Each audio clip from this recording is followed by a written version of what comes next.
Al via la progettazione esecutiva della rigenerazione urbana di Villa Seta per un importo di 10 milioni di euro. Si passa quindi alla fase progettuale. Il programma di rigenerazione urbana di Villa Seta ad Agrigento, attesa e auspicata da tanti anni. Si sono concluse con esito favorevole le procedure di espletamento della gara, le verifiche dei requisiti della società per l'affidamento dei servizi tecnici di ingegneria e architettura relativi alla progettazione definitiva ed esecutiva degli interventi elaborati dall'assessorato all'urbanistica del comune di Agrigento al fine di elevare la qualità del decoro urbano e di migliorare il tessuto sociale e ambientale del quartiere di Villa Seta. L'amministrazione comunale di Agrigento, afferma il sindaco Miccichè, ha ottenuto un finanziamento di 20 milioni di euro per la realizzazione degli interventi di rigenerazione urbana finalizzati alla riduzione dei fenomeni di marginalizzazione e degrado sociale e al miglioramento della qualità del decoro urbano e del tessuto sociale e ambientale nel quartiere di Villa Seta e di Santa Croce.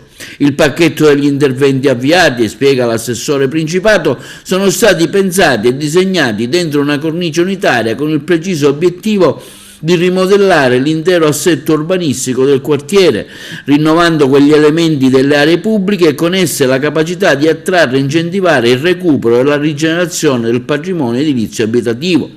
Un'operazione che rappresenta insomma una sfida di strategia sociale per consegnare alla popolazione residente una rinnovata qualità dell'abitare attraverso una prima e completa riqualificazione degli spazi pubblici che ci auguriamo traineranno la rigenerazione fisica, sociale ed economica delle abitazioni.